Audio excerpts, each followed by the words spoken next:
el capitalismo gore ahora de alguna forma como que ha escondido siempre sus consecuencias, pero con el tecnofeudalismo o el régimen live streaming, que es como yo le denomino, nos hace consumir imágenes estetizadas para no ver la realidad, porque por supuesto es más fácil para la gente estar adentro de la pantalla que estar en la realidad.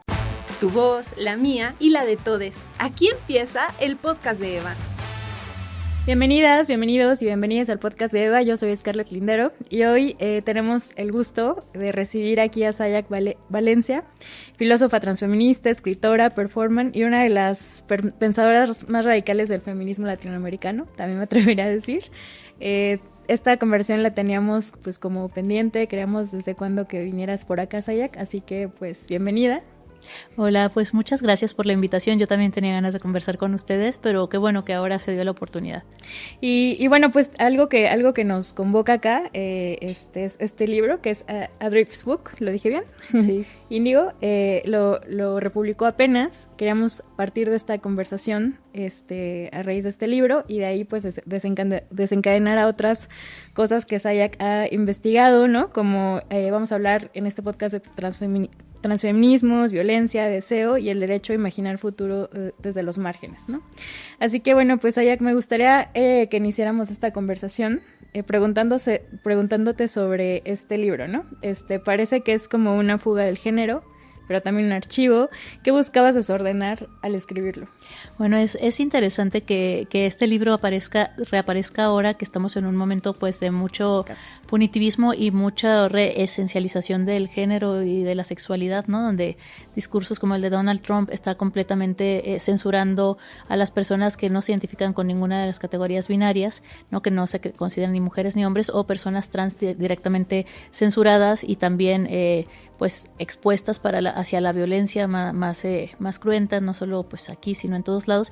Y este es un libro, mira, lo que yo buscaba hacer era algo imposible. A mí me interesan mucho las cosas difíciles y me gusta mucho también la desobediencia lingüística y me gusta imaginarme cosas con el lenguaje. Lo que hago sobre todo es reflexionar y usar el lenguaje de manera muy plástica, ¿no? Es como si pintaras con el lenguaje, pero en este libro es un libro de literatura experimental, diríamos que es una transnovela y que es una transnovela en dos sentidos. Por un lado, me proponía hacer una novela negra que fuera una novela morada. ¿Qué significa esto? Es una novela de detectives que, como sabemos, el género policíaco y de detectives siempre tiene como unas pautas muy marcadas, que es la mente maestra del detective que tiene que desenredar el caso, está la femme fatal siempre, ¿no? Y está una persona asesinada o alguien que es la víctima del caso, que regularmente es una persona femenina. No sé si lo has notado, pero regularmente son mujeres las que son asesinadas, por lo cual siempre hay casos de feminicidio, pero que no se declaran como tal. Y después quería hacer esto una novela feminista y transfeminista, en el sentido de que la novela está escrita de una manera... A Drift Book es un libro dentro de ese libro. Entonces sucede que hay un detective, le asignan un caso y él encuentra el libro, Adrift, empieza a leerlo y entonces se da cuenta de que la mujer asesinada pues es una persona trans y además empieza a investigar, pues hace las clásicas, poco clásicas, pero las clásicas entrevistas para entender qué pasó, y además va leyendo el propio libro, que es Adrift, significa en inglés a la deriva o con rumbo desconocido o naufragio también, pero también significaba en el inglés del siglo XVI aquellas personas que no tenían una dirección conocida, pero no es que fueran vagabundos en el sentido o gente sin hogar en este sentido como contemporáneo, sino más bien que eran nómades y que iban llevando noticias o iban haciendo como travesías entre territorios. De alguna manera era como una forma de migración, ¿no? Una migración que no estaba establecida como ahora, pero me gustaba mucho que eran poblaciones un poco indómitas en el sentido de que se desplazaban, se movían y eran útiles también porque llevaban información de un lugar a otro.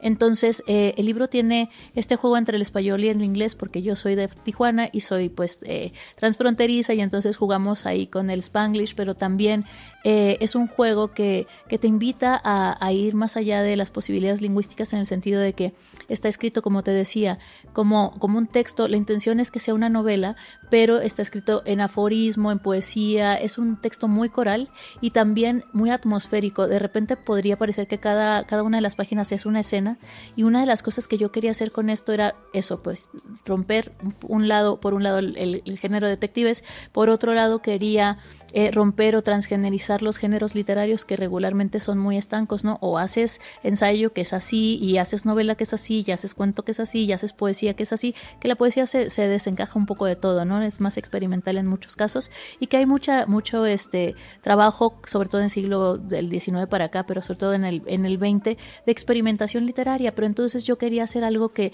me parecía importante, que el cuerpo o que el medio fuera el mensaje. El cuerpo a las personas trans o a las personas en tránsito de género regularmente se les exige una verificabilidad visual, ¿no? Que si eres una persona trans masculina te veas como un hombre cis, que no haya ningún tipo de falla, ¿no? Que tú te veas así, o si eres una mujer trans que tampoco se te note que tengas completamente cispassing. Y no toda la gente quiere hacer eso, y no toda la gente puede hacer eso, y no toda la gente debería o tendría por qué. Entonces, lo que yo quería decir con la novela y con este formato es una novela, a pesar de que tú pienses por tu lectura tradicional de los géneros literarios o del género en sí mismo, ¿no? Y también el género como identidad, que es otra cosa. Entonces, lo que va haciendo también esta novela es que, como es una novela de detectives, pero también es muy introspectiva, te vas encariñando del detective y de repente te das cuenta de que es un hombre trans. Y entonces también quería ponerle una dimensión sensible y también de complejidad a este tipo de identidades, porque por supuesto las personas trans y de cualquier adscripción son tan complejas como cualquiera, pero me gustaba la idea de que hubiera un desafío a esa masculinidad machista que regularmente parece cuando uno se reasigna de género.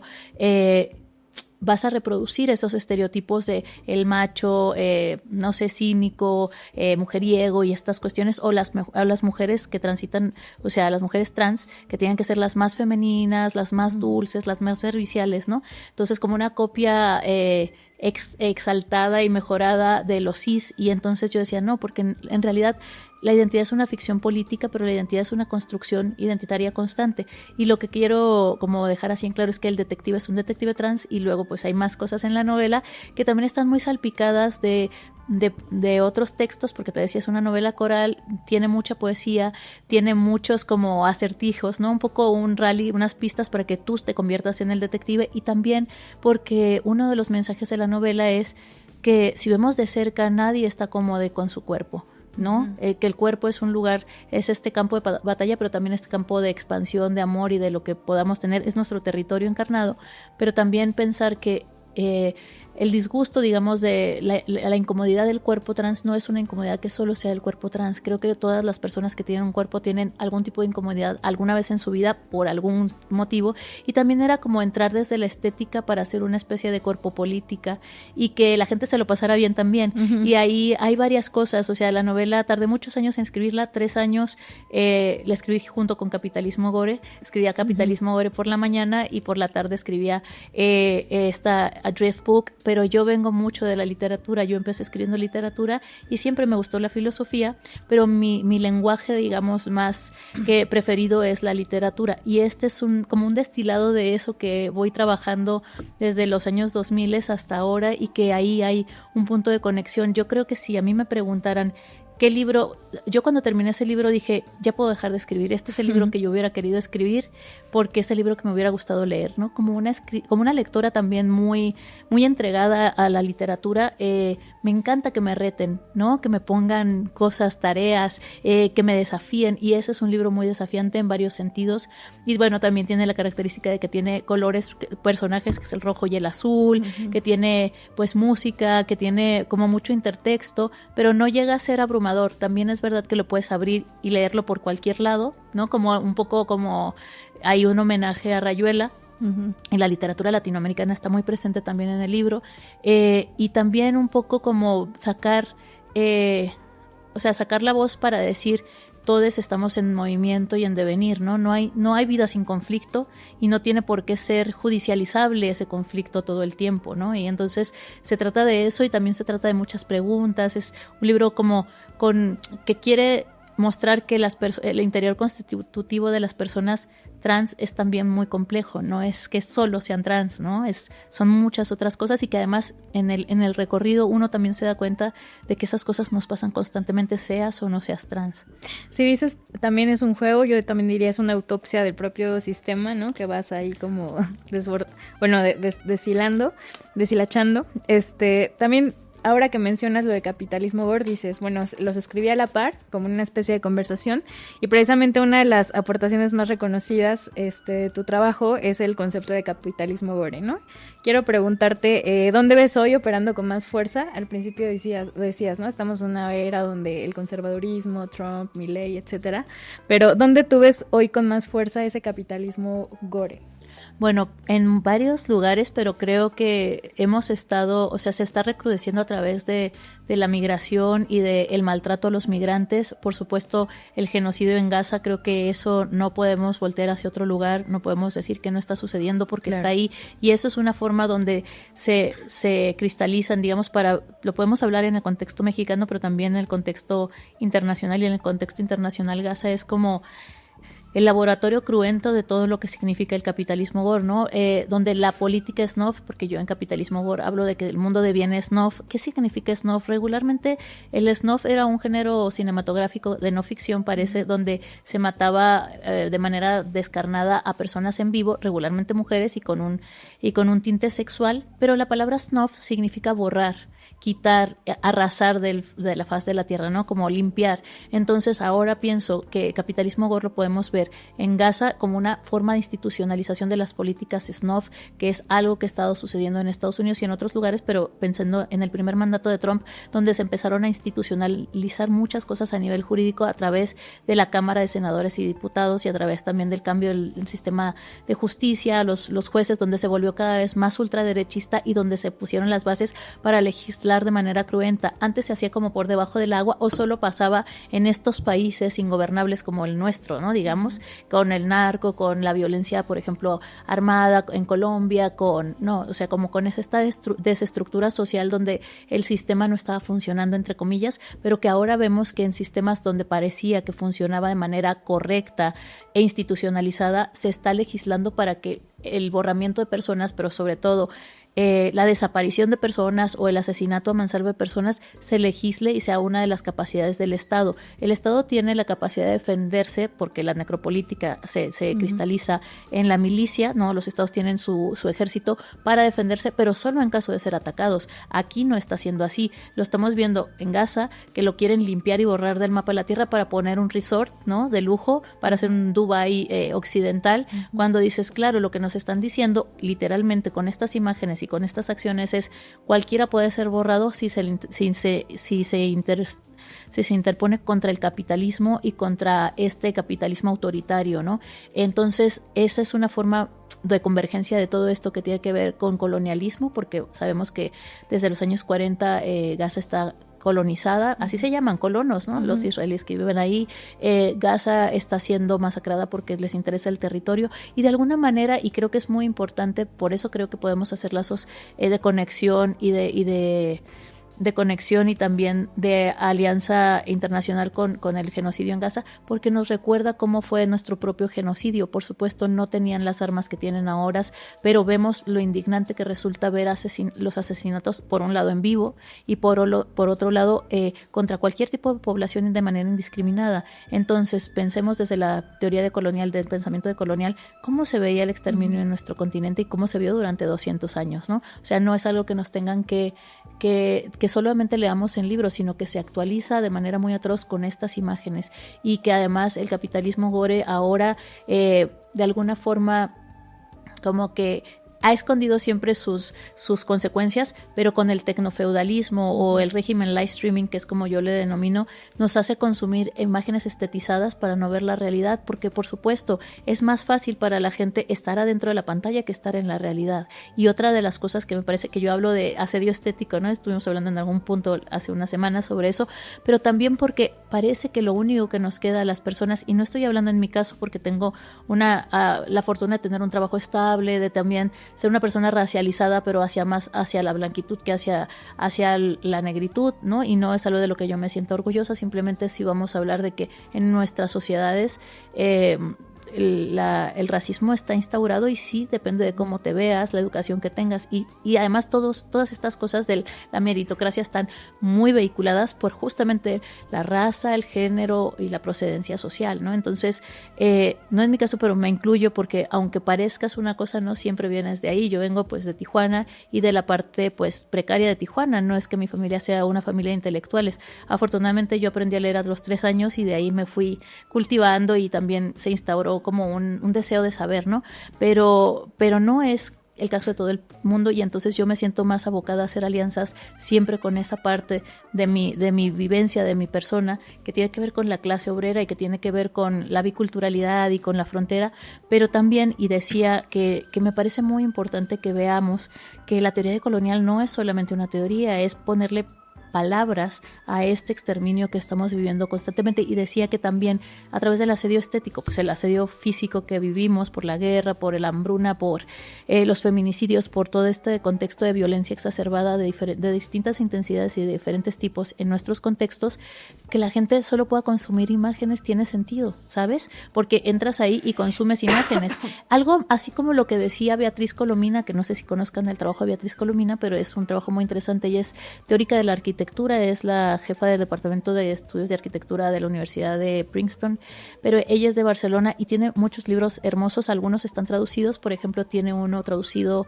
que se llama La domesticidad en guerra, y la domesticidad en guerra habla de la arquitectura, pero también del diseño después de los años 50, cuando acababa justo terminar la Segunda Guerra Mundial y que la gente estaba pues en un estado no solamente de trauma físico y emocional, sino también con una apertura a eliminar cualquier tipo de fricción, ¿no? Entonces decía Colomina en este libro que la gente consumía revistas de comida y consumía revistas de vestidos bonitos, y que toda la cultura como la pop culture se volvió muy importante porque aunque la gente no lo pudiera tener, lo veía y entonces sentía que de alguna manera había un espacio de remanso a través de la estética, ¿no? Entonces esas imágenes eran para consumir, no para tener, y esto nos está pasando ahora de manera obviamente más tecnológica y mucho más dinámica porque hay unos avances tecnológicos digitales que pueden permitirlo, pero es lo que nos estamos refugiando en la estética de la pantalla porque lo de afuera es insoportable, y creo que eso es muy importante de verlo, o sea, y esto es en lo que estoy trabajando últimamente, en lo del régimen live streaming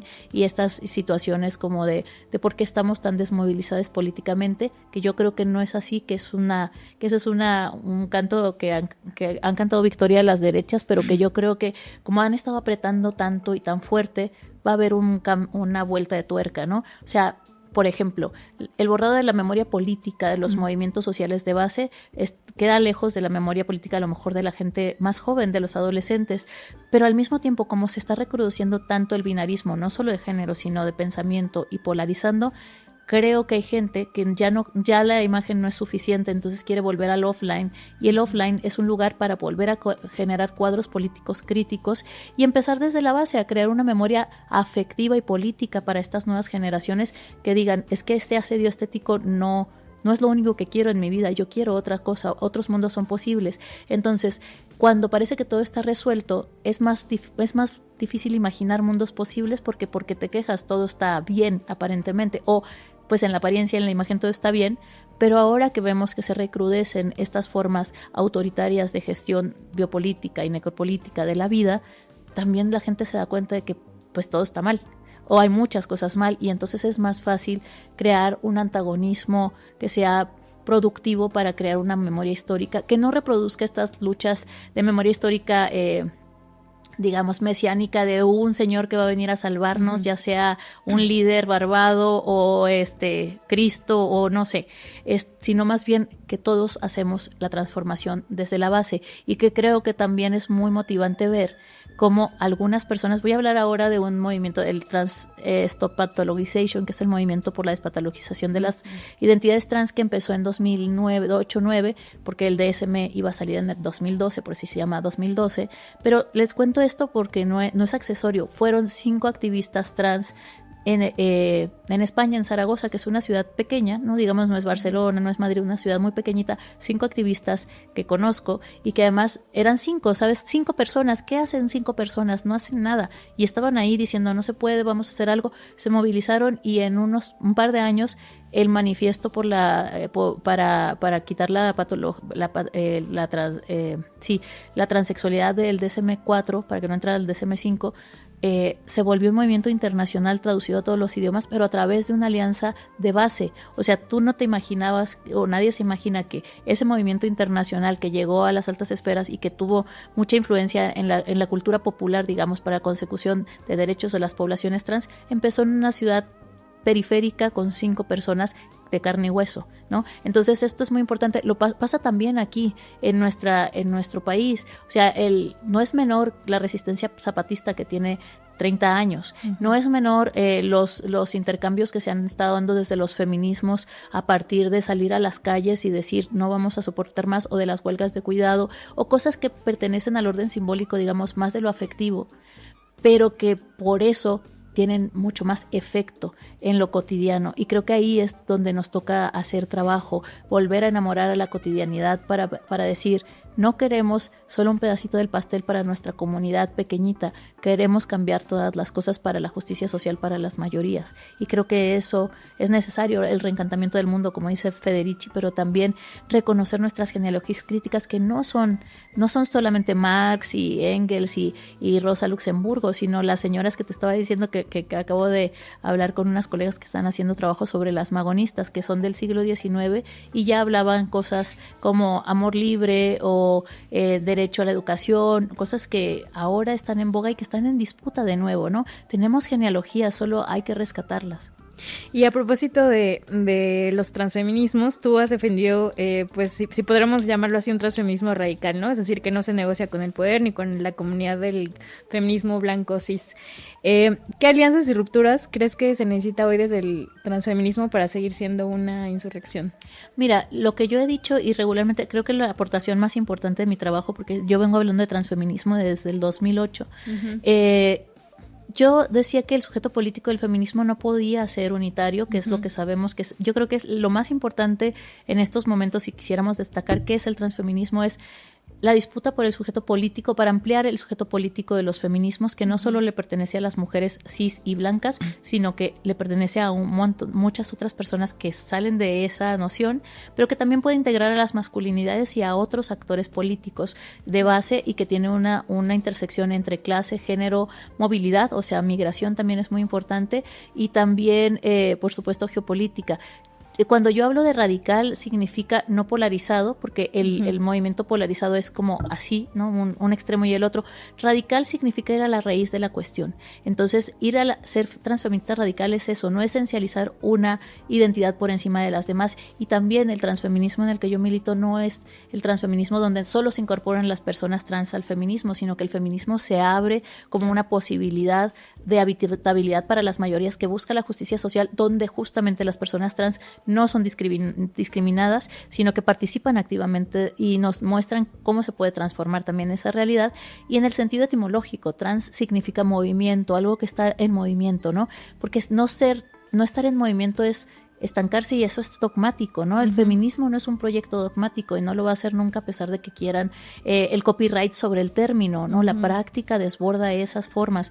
Y yo he dicho muchas veces que con el poder, con el soberano, sobre todo no hablaba con el poder y el soberano pensado como esta institucionalización de los saberes, no se negocia, porque hemos visto la historia repetirse, donde ya todo el mundo dice interseccionalidad, decolonialidad, ¿no? Y que de todas maneras esas cosas no se resuelven a nivel fáctico. Entonces, cuando le estamos reclamando, y aquí yo lo decía sobre todo con respecto al transfeminicidio y al feminicidio, que es uno de los problemas pues más preocupantes de nuestro país, que es, no le vas a pedir a quien te está haciendo daño que te defienda, ¿no? Okay. Si el Estado está encubriendo esto, porque no es una política de un gobernante en específico, sino la manera en que se construye el Estado mexicano después de la Revolución, y donde la figura más importante es el macho mexicano, el caudillo, el poder, el desafío, pero también la guerra. No le vas a pedir a alguien paz cuando quiere guerra. Y es en ese sentido que yo digo que nuestras gramáticas no están en subasta y no se venden para que se pare el cuello 3 o 4 funcionarios y después estemos en las mismas condiciones. ¿Qué puede pasar? Qué bueno que hay gente que sí lucha por los derechos de las poblaciones a nivel legal, y eso es muy meritorio, y los activismos que buscan hacer alianzas o diálogos, eso es necesario. En mi caso me parece que yo desde la filosofía digo, necesitamos seguir defendiendo la autonomía de nuestras categorías para que no sean subsumidas a un sistema que nos sigue violentando, pero que desactiva nuestras categorías para no hacer nada al respecto y no hacerse cargo. Y ahora mismo lo que entiendo es que esta soberanía se ha vuelto cada vez más necropatriarcal, por ejemplo con Trump o con Milei, donde van a empezar a usar y empiezan a usar nuestros grandes lemas feministas, por ejemplo, mi cuerpo, mi decisión, my body, my choice, que es este lema de autonomía corporal y sobre todo por derecho al aborto internacional, que ahora los trumpistas están diciendo your body, my choice, ¿no? Y que ¿por qué hay un efecto cultural? Porque ya tiene un raigambre sensible, o sea, hemos llegado a un punto donde podríamos hablar de una sensibilidad feminista internacional que ha llegado lejos, que está transformando conciencias, pero que por eso justamente como la contraofensiva o la reacción patriarcal está siendo cada vez más insidiosa contra el movimiento feminista. Esto lo estábamos viendo ya desde hace unos 10 o 15 años, ¿no? Con el transfeminismo y la teoría queer sucede lo mismo, que no les incomoda mucho porque es anticonservadora, y creo que lo que está sucediendo ahora en un momento de recrudecimiento del conservadurismo a nivel internacional y a nivel legislativo en ciertos países que son potencias políticas y económicas, es que nos está mostrando lo conservadores que podemos llegar a ser cuando nos queremos resignar en el binarismo como un mal menor, ¿no? Y justo en esas disputas, ¿no? Hablábamos de una disputa que siguen siendo los mismos debates de siempre. ¿Qué tensiones ves entre la academia, el activismo, los activismos, como decías, y la experiencia propia encarnada?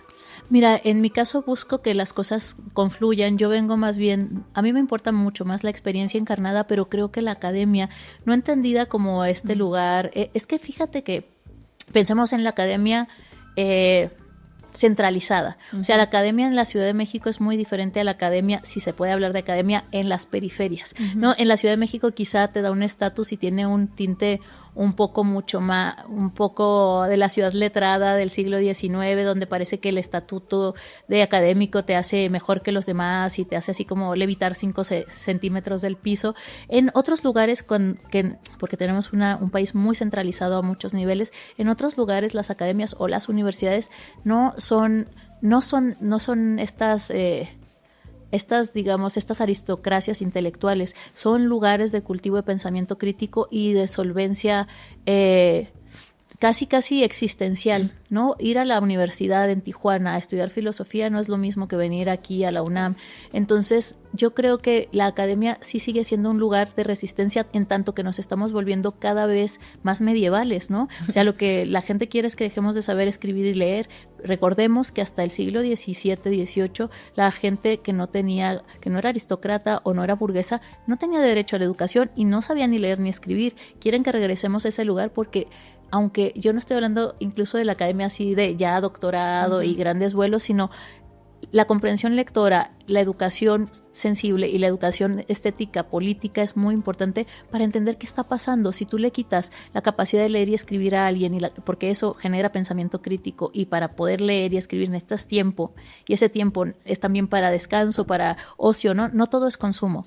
La academia, y en este sentido más bien el mundo letrado, es también un lugar, un espacio de reflexión que es necesario para hacer frente a estos asedios, tanto estéticos como políticos, donde parece que tenemos que responder a cualquier cosa de manera inmediata. A mí me parece que la academia lo que te enseña es a pensar, a transformar y a resistir, pero por supuesto puede ser una persona que solo haya ido a la primaria o que tenga un triple postdoctorado en Harvard. A mí no me interesa la jerarquía, lo que me importa es la democratización del conocimiento, y que estas personas que tengan las herramientas de leer y escribir y perfilar un pensamiento crítico puedan dar nuevas alternativas, porque yo creo que es muy importante un diálogo intergeneracional. Las generaciones más jóvenes están viviendo el mundo contemporáneo de una manera distinta a mi generación, y por supuesto muy distinta a la generación de los años 60 o de los años 70, y creo que está habiendo un choque ahí de cabezas porque no se está entendiendo cuál es la manera de dialogar, y la manera de dialogar es escuchar también a la gente joven y escuchar sus propios lenguajes y ver cuáles son sus perspectivas críticas y quizá abonar en un discurso de decir, bueno, esto está súper interesante, hay una genealogía para esto, pero enséñame cómo están pensando las nuevas generaciones, porque yo también me tengo que actualizar y porque para poder crear una alianza afectiva y efectiva tenemos que intercambiar saberes, no imponerlos desde arriba, ¿no? De manera arcaica y académica y diciendo que si te sales del cuadro eso no es pensamiento o no sabes categorizar y dices, pues esa es una gran, aparte de un despliegue de soberbia absoluta, es una gran ignorancia en el sentido de que no estás escuchando a las nuevas generaciones, y ese descuido, si tú no las escuchas, las va a escuchar la extrema derecha, las va a escuchar quien la está escuchando ahora, porque tenemos un problema de machosfera generalizada y de incels y de hombres que odian a las mujeres y buscan matarlas por diversión, porque toda esa afectividad se volvió afectividad negativa porque no había un espacio para desahogar esas dudas, ¿no? Preguntar está bien, no saber está bien, y qué te puede llegar siempre por lo que a la otra persona le interesa, no imponerle a Kant y a Hegel, el alemán colgado de una lámpara en la biblioteca de la UNAM, o sea, no nos interesa eso. El conocimiento académico es una forma no solo rigurosa, porque me parece, aquí voy a citar a Denise Nakmarovic, que es una teórica argentina, que dice que lo contrario a rigor, que parece que rigor es rigor mortis, ¿no? Si no eres riguroso, no eres académico, lo contrario a rigor es cuidado, y que yo creo que lo más importante para nuestro porvenir, nuestro futuro, nuestra imaginación insurgente, es cuidarnos y enseñarnos en conjunto, y también aprender las gramáticas, por supuesto, del enemigo, digamos, pero también inventar nuevas formas de enunciación, y creo que ahí la academia puede hacer un acompañamiento súper importante, desafiando esas categorías e incentivando a la gente más joven a crear categorías que estén a la altura de las circunstancias y del contexto en el que están pensando. Yo no me puedo decir a una persona de Tepito, ay, es que solo se dice así, se dice de esta manera. No, qué bueno que lo digas como lo dices, enséñame qué significa para ti. No, yo quiero saber qué significa, y si eso a ti te hace sentido, yo no te tengo que decir que leas a Hegel para que entiendas el mundo, ¿no? Y justo desde esa enunciación, y ya casi para terminar porque no tenemos poquito tiempo, ¿cómo imaginas una política de lenguaje verdaderamente transfeminista?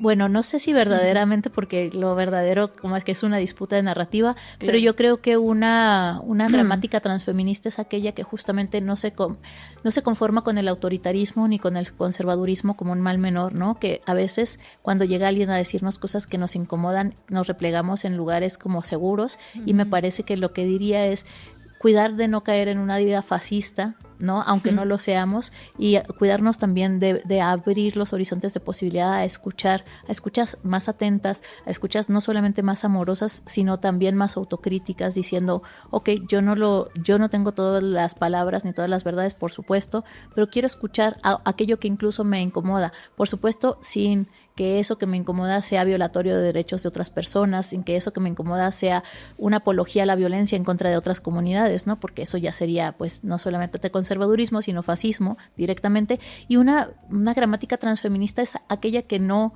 negocia un movimiento por el ego, ¿no? O por la egopolítica no puede estar está en detrimento del movimiento amplio por la justicia social. Me lo imagino en términos mucho más experimentales, mucho más poniendo en juego categorías, pero también una gramática transfeminista que vuelva deseable su genealogía, ¿no? En el sentido de que emocione, en el sentido que pueda brindar herramientas para salir no solamente de los nudos epistémicos, sino también de los nudos existenciales, ¿no? Y que creo que eso sí se hace también porque tenemos una genealogía muy bonita y muy interesante a través de los movimientos por la tierra, los indigenismos, otras formas de imaginación radical, incluso la palabra ternura radical que surge de este contexto, y que creo que de las primeras personas que lo empezó a decir fue la novia sirena, Lía, ¿no? Entonces, que ahora circule por todos lados me parece hermoso, pero tenemos que saber de dónde vienen las genealogías. O, por ejemplo, la palabra interseccional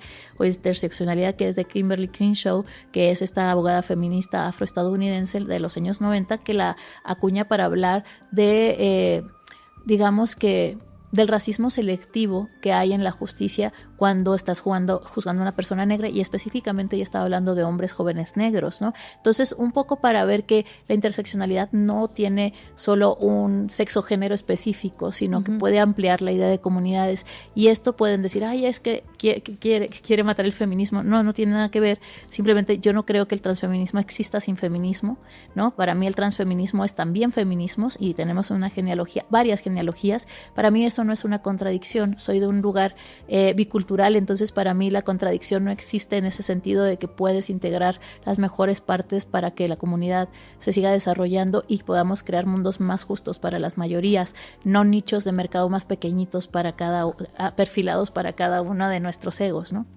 Y por último, Sayak, ¿cuáles son las preguntas desde la filosofía transfeminista que te sigues replanteando y te siguen abriendo dudas y preguntas? ¿Y qué te sostiene hoy para seguir pensando, escribiendo y también resistiendo? Pues mira, una de las preguntas que más me importa ahora es reconocer las formas de justicia no legal en las que están incurriendo los movimientos por la búsqueda de la verdad y de la justicia para las personas desaparecidas, contra el feminicidio. Eso me interesa mucho. ¿Cómo hacemos justicia, una justicia no punitiva y que sí sea restaurativa a nivel afectivo para ciertas comunidades? Eso me tiene escribiendo muchas cosas, y que además lo veo que en el despliegue performativo o en la realidad se está haciendo. Lo que pasa es que cómo articulamos un discurso para que eso, y lo ponemos en disputa, para que eso también de alguna manera asiente una forma de duelo, y que podamos hacer un duelo generalizado para luego poder movernos hacia un lugar de acción política diferente. Pero esa es una pregunta que me tiene ocupada desde hace mucho tiempo, desde Capitalismo War. Soy una persona que piensa mucho, pero soy como lenta en mis procesos porque, bueno, la filosofía tiene ese problema, ¿no? Esa es de formación profesional, pero lo que me intriga y me mantiene viva y queriendo escribir, aparte de querer cambiar el mundo, sí, es verdad, yo sí quiero cambiar el mundo, soy muy de los años 60 en este sentido, ¿no? Queremos cambiar el mundo porque el mundo está cambiando, pero entonces cómo nos entregamos ese cambio y cómo lo modificamos. Y por otro lado, mi curiosidad hacia el lenguaje, sé que todavía no hemos hecho todo lo que se puede con ese lenguaje, y entonces como una argamasa o como una especie de herramienta dúctil para crear otras posibilidades, y la literatura me parece a mí, y las artes y la estética muy política, y creo que una defensa estética, una defensa poética, ¿no? Hablando de ética, es algo que sí podemos hacer, porque además está muy en concordancia con la educación emocional de las nuevas generaciones que viven en la pantalla y que viven en la estética. Entonces yo creo que ahí tengo que seguir pensando en cómo hacer para que la genealogía se actualice y pueda reencantar el mundo y pueda invitar a otras generaciones a querer cambiar el mundo hacia la justicia social, porque también lo pueden querer cambiar hacia el otro lugar, entonces hacia la justicia social. Y ese libro creo que es una invitación a decir, mira, no solamente no tenemos que obedecer, sino que en la desobediencia también hay mucha belleza. ¿Y a qué me refiero con desobediencia? Voy a citar a un personaje del libro que es muy importante, que es una pensadora y poeta estadounidense de principios del siglo XX, pues, finales del XIX, principios del XX, que se llama Gertrude Stein, y ella le hacen una entrevista en algún punto después de la Segunda Guerra Mundial. Tiene un libro que se llama Guerras que he vivido, porque vivió las 2 guerras mundiales, y entonces le dijeron, señora Stein, entonces ¿qué le diría a las juventudes para que esto se repita?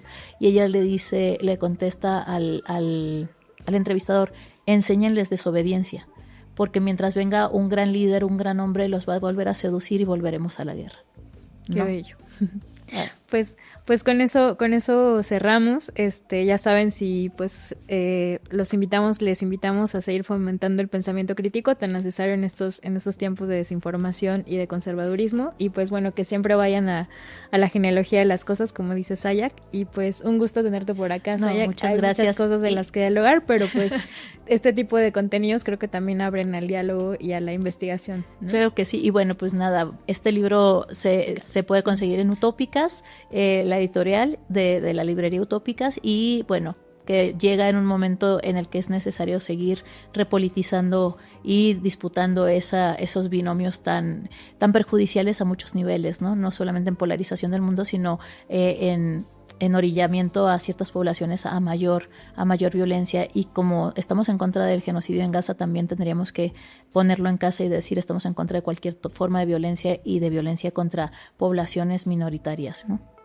Pues muchas gracias, Ayak, nos quedamos con ese mensaje y siempre aprendiéndote de todo, y gracias por estar acá, bienvenida siempre a la Cadera de Eva. Pues muchísimas gracias, Scarlett, y pues seguimos.